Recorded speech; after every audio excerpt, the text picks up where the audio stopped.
ጤና ይስጥልን። ይህ ፋስት ዴሊ ነው። ሰላምታችን በያላችሁበት ይድረስ እያልን በዕለቱ የተሰሙ ዋና ዋና ጉዳዮችን ወደ እናንተ ይዘን ቀርበናል። ቻናላችንን ሰብስክራይብ፣ ፕሮግራማችን ላይክና ሼር እንድታደርጉ እየጋበዝን የዕለቱን አበይት ዜናዎችን አስቀድመን እንጀምራለን። ኢትዮጵያ በአሰብ ወደብ ጉዳይ በከፍተኛ ባለስልጣኖቿ በኩል ከሰሞኑ ምንም አለማለቷና ዝምታ መምረጧ ጭር ሲል የማይወዱትን የአስመራ ሰዎች እንቅልፍ የነሳ ሆኗል።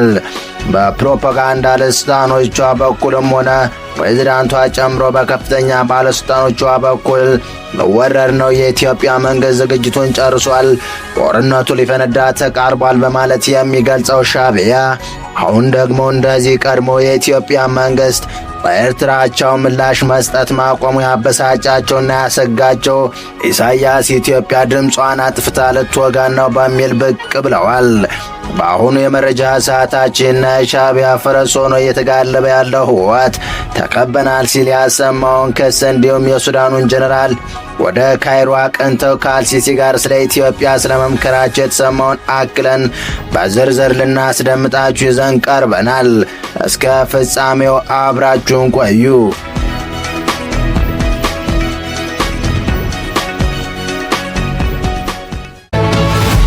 ኤርትራ ኢትዮጵያ ድምጿን አጥፍታ ልትወጋን ነው ስትል ከሳለች።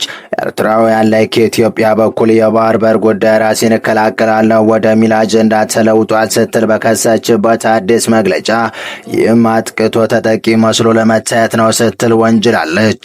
የኤርትራ ማስታወቂያ ሚኒስትር የማነ ገብረ መስቀል ትላንት መነሹን አዲስ አበባ ባደረጉት መግለጫ የኢትዮጵያ መንግስት ራሱን ተበዳይ አድርጎ ለማቅረብ እየሞከረ ነው ሲሉ ከሰዋል።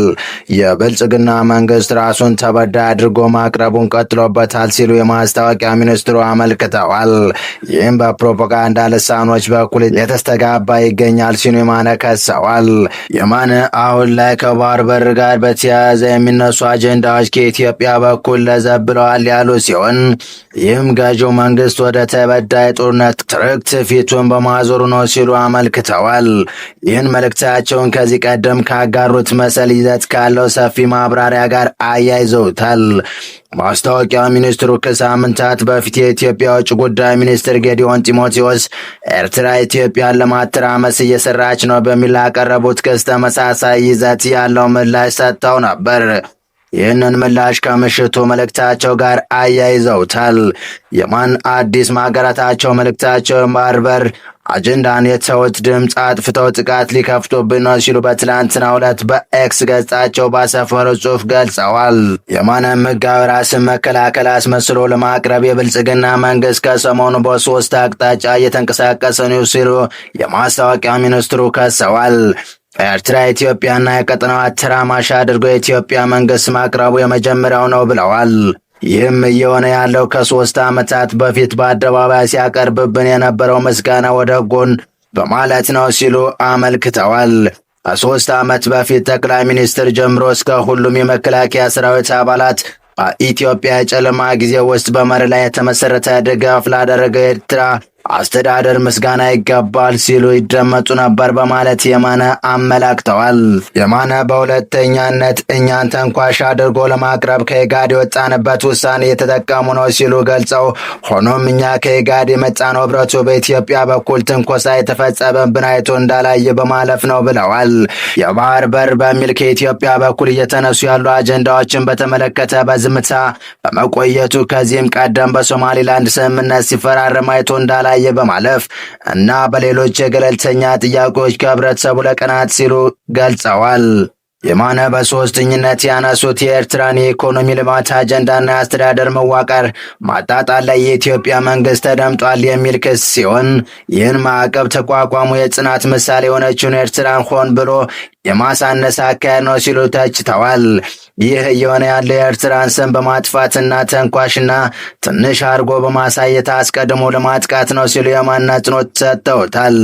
በሌላ በኩል ኤርትራ በተከታታይ በማተራመስ ተጠምዳለች በሚል ክሱ ሲቀርብ የቆየ ሲሆን የአሜሪካ የምርምር ተቋም ከዚህ ቀደም ኤርትራ ኢትዮጵያን በማተራመስ መክሰሱ አይዘነጋም።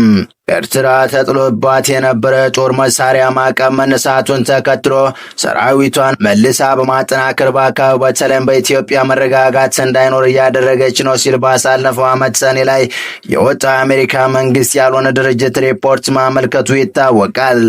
ዘ ሴንተር የተባለው የአሜሪካ የመብት ተከራካሪ ተከታታይ መንግስታት ያልሆነ ድርጅት በዚሁ ሪፖርት ኤርትራ ተጥሎባት የነበረ ጦር መሳሪያ ማዕቀብ ከ7 ዓመት በፊት ከተነሳ በኋላ ሰራዊቷን መልሳ በመገንባትና በማጠናከር በጎረቤቶቿ በተለይም በኢትዮጵያ ውስጥ አለመረጋጋት እየፈጠረች ነው ሲል ነበር የከሰሰው።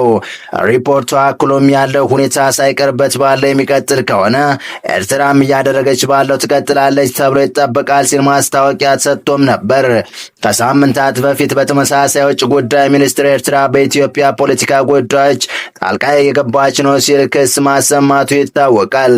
የውጭ ጉዳይ ሚኒስትር ጌዲዮን ጢሞቴዎስ የኢሳያስን ዶክትሪን ሲሉ ባነሱት ጉዳይ ኤርትራ ራሷን በራሷ የምታስተዳደር ሀገር ሆና የመቀጠል ጉዳይ በኢትዮጵያ ጸጥታ መደፍረስ፣ መከፋፈልና ለመረጋጋት ላይ እንደሚመሰረት ያስብላል ማለታቸው የሚታወስ ነው።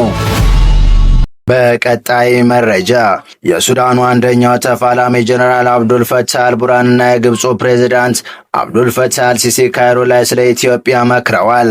በእርስ በርስ ጦርነት የምትታመሰውን አገር ሱዳንን እመራለሁ የሚል ጀነራል አልቡርሃን ከካይሮ ድረስ ሄዶ ከኢትዮጵያ በአጀንዳነት ይዞ መምከራቸው አስገራሚ ሆኗል። ከ50 ሚሊዮን ጠቅላላ ሕዝብ ውስጥ 12 ሚሊዮን የተሰደደባትና የተፈናቀለባትን ሱዳን እመራለሁ የሚሉ ጀነራል አልቡርሃን ከሳዑዲ አረቢያ ሪያድ መልስ ፈጥነው ወደ ካይሮ አምርተዋል።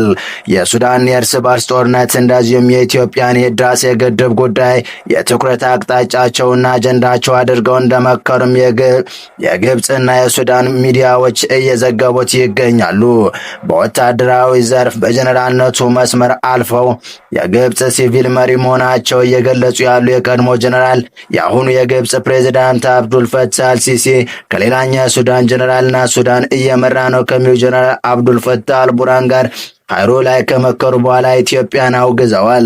ሁለቱ ጀነራሎች በትናንትናው ዕለት ካይሮ ላይ በዝግ ከመከሩ በኋላ በተለመደው አኳኋን ኢትዮጵያ በአባይ ወንዝ ላይ ከተፋሰሱ ሀገራት ጋር ሳትመክርና መግባባት ላይ ሳትደርስ በተናጠል እየወሰደች ያለውን እርምጃ እናወግዛለን፣ ተቀባይነት የለውም ሲሉ አስታውቀዋል። ሁለቱ ጀነራሎች አክለውም የውሃ ህልውናችንን ለማስጠበቅ ብሔራዊ ጥቅማችንን ባስቀደመ መልኩ በቀጣይ በጋራ እንንቀሳቀሳለን ሲሉም አስታውቀዋል። ሁለቱ መሪዎች በተደጋጋሚ እየተገናኙ መሰል መግለጫዎችን በጋራ ሲያወጡ ይህ የመጀመሪያው አይደለም። ከዚህ ቀደም ሌሎች መግለጫዎችን ደጋግመው አውጥተዋል፣ ደጋግመውም በጋራ መክረዋል። ከዚህ ባለፈም ሱዳን እንደ ዛሬው የእርስ በርስ ጦርነት ውስጥ ከመግባቷ በፊት የውሃ ሀብታችን የጋራ ብሔራዊ ጥቅማችን በመሆን ጥቅማችን በጋራ እናስከብራለን በሚል ኢትዮጵያን ታሳቢ ባደረገ መልኩ የጋራ ጦር ልምምድ እስከ ማድረግም ድረስ እንደነበረ የሚታወስ ነው። ይህ ከ3 ዓመት በፊት የተካሄደ የግብፅ ሱዳን የጋራ ጦር ልምምድ የናይል ንስሮች የሚል ስያሜ የተሰጠውም ነበር። ዛሬ ሁሉም ነገር ሆኗል፣ ታሪኩም ሌላ ሆኗል። የግብፅ አጋር ነኝ የምትለው ሱዳን በእርስ በርስ ጦርነት እየጋየች ነው። ይኸው የግብፅ ሱዳን የጊዜያዊ የጋራ ጦር ልምምድ እንደተደረገ ብዙም ሳይቆይ የዛሬ 3 ዓመት የእርስ በርስ ጦርነት በመፈንዳቱ ሱዳን ዛሬ በጦርነቱ ሰዓት እየተለበለበች ትገኛለች። በትላንትናው ዕለት ከካይሮ አምርተው አልሲሲ ጋር የመከሩት ጀነራል አብዱል ፈታህ አልቡርሃን በአሁኑ ሰዓት መላ ሱዳንን የሚያስተዳድሩ ሰው አይደሉም። ከፊል ሱዳን የሚተዳደረው በፈጥኖ ደራሹ ጦር መሪ ጀነራል መሐመድ ሐምድ ዳጋሎ ነው። በዚሁ መጨረሻ ወዳደረግነው አጭር መረጃ ተሻገርን። ህወሓት ተከበናል ሲል መግለጫ ወጣ። አዲስ አበባ ተጥሏል፣ በተግባር ተከበናል፣ የነዳጅ እጥረትና የኢኮኖሚ እንቅስቃሴ መገታት ህዝብ እየጎዳ ነው ብሏል ህወሓት ከትናንት በስቲያ ባወጣው መግለጫ። ህወሓት የፌዴራል መንግስት ላለፉት 10 ወራት በትግራይ ነዳጅ አቅርቦት መገደቡ በትራንስፖርት በኢኮኖሚ እንቅስቃሴና መሰረታዊ ማህበራዊ አገልግሎቶች ላይ መስተጓጎል ፈጥሯል ሲል ገለጸ። ይህም የፕሪቶሪያ ስምምነት አተገባበር ላይ ስጋት መፈጠሩን ጠቅሷል።